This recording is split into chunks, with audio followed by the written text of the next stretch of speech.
ओम नमः शिवाय।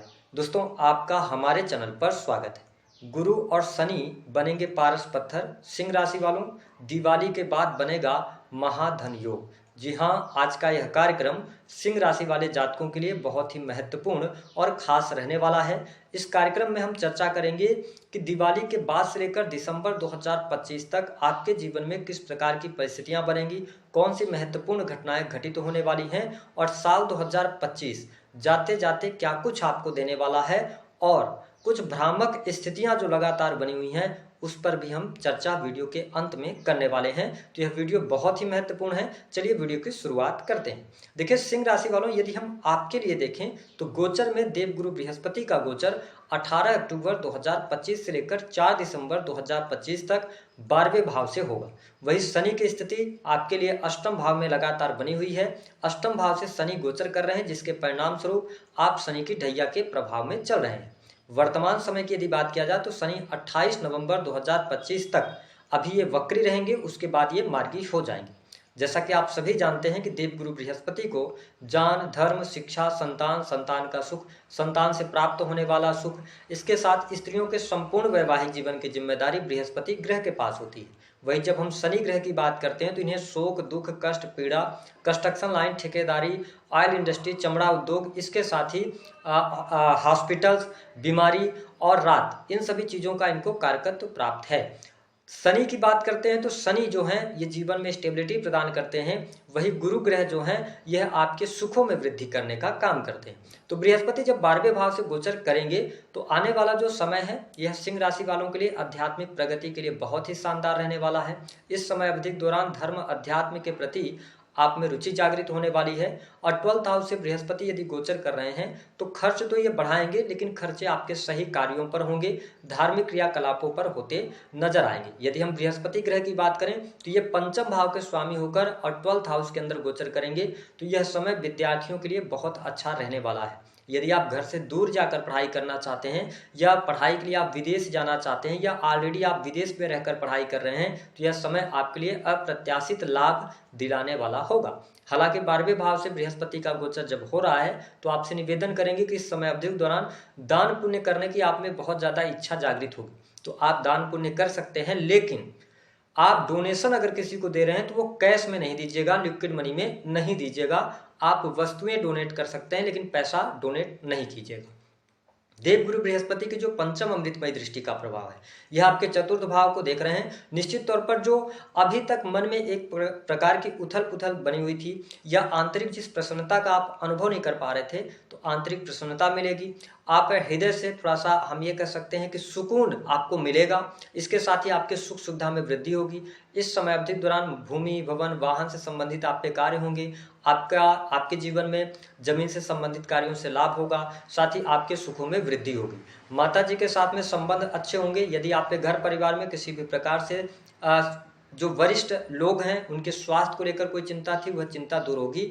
और सिंह राशि वालों के जीवन में आप देखेंगे कि दिवाली के बाद आपके घर परिवार में सुख समृद्धि भी बढ़ेगी और शुभ और मांगलिक कार्यक्रम या किसी भी प्रकार के फंक्शन का आयोजन भी होता नजर आ रहा है। इस प्रकार की स्थिति देखने को मिलने वाली है।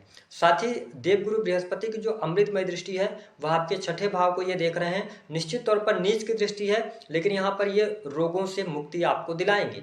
अगर किसी भी प्रकार से स्वास्थ्य संबंधित तकलीफ लंबे समय से चल रही थी तो उसका समाधान आपके सामने निकल कर आने वाला है। वही इस समय अवधि में आपसे निवेदन है कि अगर आप क्योंकि ढैया के प्रभाव में चल रहे हैं और आपके मन मस्तिष्क में कुछ बड़ा लोन लेने का प्लान चल रहा है तो थोड़ा सा इंतजार कर लीजिएगा। अभी अगर आप लोन वगैरह लेते हैं तो प्रॉब्लम्स आपके लिए बढ़ सकती हैं। इस लोन को चुकाने में आपको दिक्कत होगी क्योंकि शनि की ढैया का भी प्रभाव चल रहा है। तो जो भी डिसीजंस आप लोन से संबंधित लीजिएगा तो थोड़ा सोच विचार कर लीजिएगा, प्रॉपर ढंग से प्लानिंग कर लीजिएगा, उसके बाद आगे बढ़ेंगे तो अच्छा रहेगा। वही कोर्ट कचहरी आदि के मामलों में आपको विजय प्राप्त होती नजर आएगी। स्थिति आपके लिए बढ़िया रहने वाली है। हालांकि आपके प्रथम भाव से जब केतु का गोचर हो रहा है तो थोड़ा बहुत कंफ्यूजन की स्थिति रहेगी। तो आपसे निवेदन है कि आप अपने वरिष्ठ लोगों से किसी भी बड़े निर्णय को अगर आप ले रहे हैं तो थोड़ा उनसे सलाह मशवरा जरूर कर लीजिएगा। हालांकि जो लोग बिजनेस व्यापार से जुड़े हैं तो काम धंधे में प्रगति देखने को मिलेगी।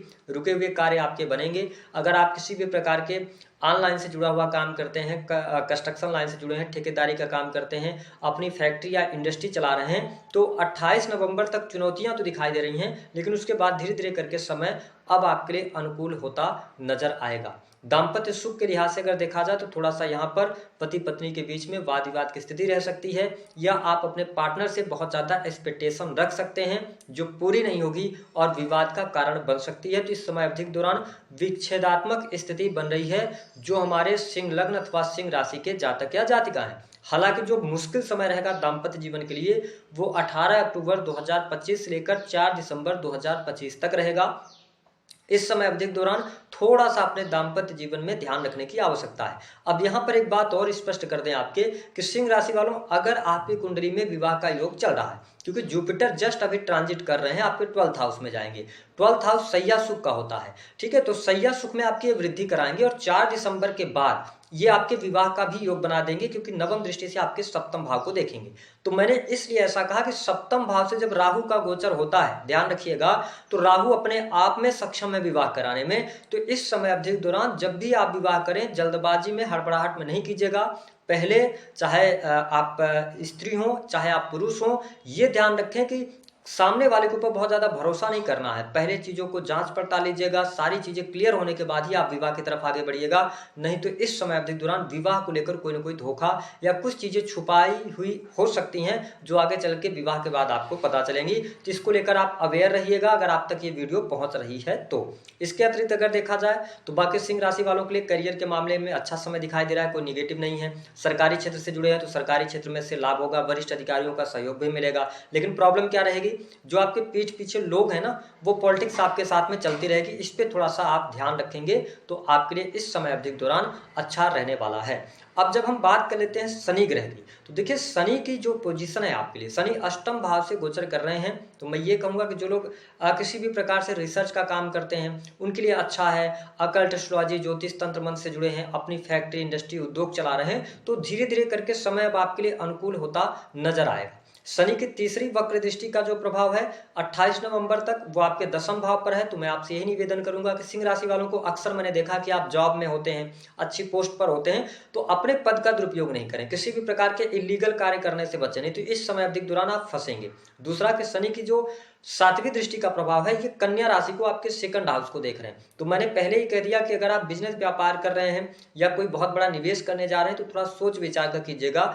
यद्यपि इंडिविजुअल कर रहे हैं तो आप अपने योग्यता अनुसार जो है तो रिस्क ले सकते हैं, लेकिन अगर आप पार्टनरशिप में करने जा रहे हैं तो रुक जाइएगा। पार्टनरशिप में आपको प्रॉब्लम होगी, पार्टनरशिप आपकी टूटेगी, पार्टनर आपको धोखा देंगे। दूसरी बात है कि अपने वाणी पर कंट्रोल बनाए रखने की आवश्यकता रहेगी, क्योंकि शनि जैसे ग्रह जब सेकंड हाउस को देखते हैं तो व्यक्ति की वाणी की वजह से भी व्यक्ति कई बार मुश्किल में फंसता है, तो इसका आपको ध्यान रखना पड़ेगा। साथ ही शनि की जो 10वीं वक्र दृष्टि का प्रभाव रहेगा ये आपके पंचम भाव को देखेंगे।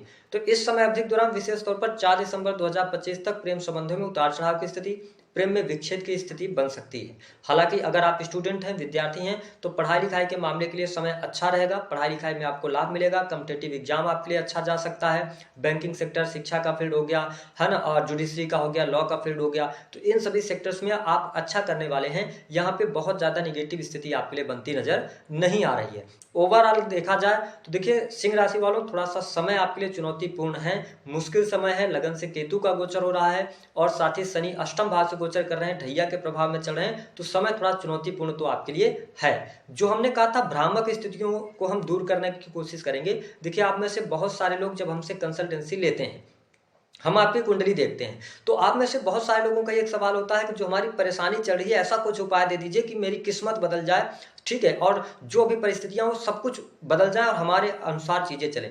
मैं आपसे निवेदन करूंगा कि मेरे पास तो ऐसी कोई जादू की छड़ी नहीं है, और जो लोग ये कहते हैं कि जादू की छड़ी है तो वो अपनी किस्मत स्वयं नहीं चेंज कर पा रहे हैं। ये याद रखिएगा, जो आपकी कुंडली में, पत्रिका में जो योग या भोग बना है वो आपको भोगना पड़ेगा। उपाय केवल इतना काम करता है कि जब हम आप लोगों को उपाय देते हैं तो कुछ उपायों से हमें 3 से 4% का बेनिफिट मिल जाता है। वो भी कब? जब ऊपर वाले की मर्जी होती है तब। आपके भगवान अगर आपके ऊपर प्रसन्न हो गए, आपकी मेहनत, आपके लगन को देखकर आप उपाय कर रहे हैं तो फिर उससे बेनिफिट मिलता है। बट अगर आप ये चाहें कि उपाय के द्वारा अपनी किस्मत को बदल दें, पूरी कुंडली चेंज कर दें, तो ये ऐसा संभव नहीं है। दूसरी बात कि अगर आपके जीवन में चुनौती चल रही है, मुश्किल वक्त चल रहा है, तो मैं आपसे निवेदन करूंगा कि आपको 2-3 चीजों पर काम करना चाहिए। पहली बात कि देखिए, कई बार जब हम चीज़ों को बदलने की कोशिश करते हैं, हम आपके साथ में बिल्कुल सहमत हैं कि आप बहुत प्रयास कर रहे हैं, हर चीज़ें कर रहे हैं, आपके अनुसार चीज़ें नहीं हो रही। तो देखिए, कभी-कभी हमें समय के ऊपर चीज़ों को छोड़ देना चाहिए, ठीक है? क्योंकि अगर आप बार-बार उस परिस्थिति को चेंज करने की कोशिश करेंगे तो तनाव बढ़ेगा, फिर उसके बारे में आप बहुत ज़्यादा सोचेंगे, फिर जितना ज़्यादा आप उस चीज़ पर सोचना शुरू करेंगे तो उतना ज़्यादा आप नेगेटिविटी की तरफ हावी होंगे। और फिर एक समय ऐसा आता है जब व्यक्ति अपने आप को बड़ा अकेला फ़ील करता है। तो मेरा आपसे ये कहना है कि जो समय चल रहा है, परिस्थिति को पकड़ने की कोशिश ना कीजिए, बहते रहिए जैसे पानी साफ स्वच्छ बहता है, ठीक है? उसी तरीके से। दूसरी बात कि हो सकता है कि आपके साथ ऐसा समय चल रहा हो कि आपके साथ के बहुत सारे लोग बहुत प्रगति कर रहे हैं, लेकिन आप जहाँ से चले थे वहीं पर अपने आप को पा रहे हैं। तो आप देखिए, जो अमरूद का पेड़ होता है या किसी भी आप फलदार पौधे को देख लीजिए, उसमें एक ही डाली में एक ही जगह पर 2-3 उसमें फल लगे होते हैं। तो कोई फल ऐसा होगा जो पहले पक जाता है और कोई फल ऐसा होगा जो बाद में पकता है। तो ऐसा ज़रूरी नहीं है कि आज जिनका अच्छा समय चल रहा है उनका बुरा टाइम नहीं आएगा। हम तो चाहते हैं कि उनका हमेशा अच्छा समय चले, लेकिन अगर आपका बुरा टाइम चल रहा है तो आप इस उम्मीद के साथ आगे बढ़िए कि उस डाली पे लगे हुआ फल अगर एक पक सकता है तो दूसरे का भी टाइम आएगा तो वो अपने टाइम पर पकेगा। सेम आपकी लाइफ है। तो हो सकता है कि अभी जिस चीज़ की आप मांग कर रहे हैं, जिस चीज़ के लिए आप संघर्ष कर रहे हैं, ऊपर वाले की मर्जी नहीं है आपके लिए देने की। और याद रखिएगा कि भगवान आपको वही चीज़ देते हैं जो आपके लिए फ्यूचर में चल के अच्छी होती है। तो इन 2-3 चीज़ों पर काम करिएगा और अपने कर्म को करते रहिए। कर्म को ही धर्म मानिए, सुबह से लेकर शाम तक करिए। क्या रिजल्ट आ रहा है उस पर थोड़ा सा उस पर ध्यान नहीं देंगे तो चीज़ों को आप मैनेज कर ले जाएंगे। अंतिम बात कि अपने आप को, आप जिस भी इष्ट को मानते हैं उनको आप सरेंडर कर दीजिए, भगवान पर भरोसा रखिए। यकीनन कुछ दिनों बाद आपके जीवन में धीरे धीरे परिस्थितियां चेंज होंगी। नॉर्मल जो उपाय होते हैं वो उपाय आप करते रहिए ग्रहों को बैलेंस करने के लिए। दी गई जानकारी पसंद आए तो वीडियो को लाइक करें, चैनल को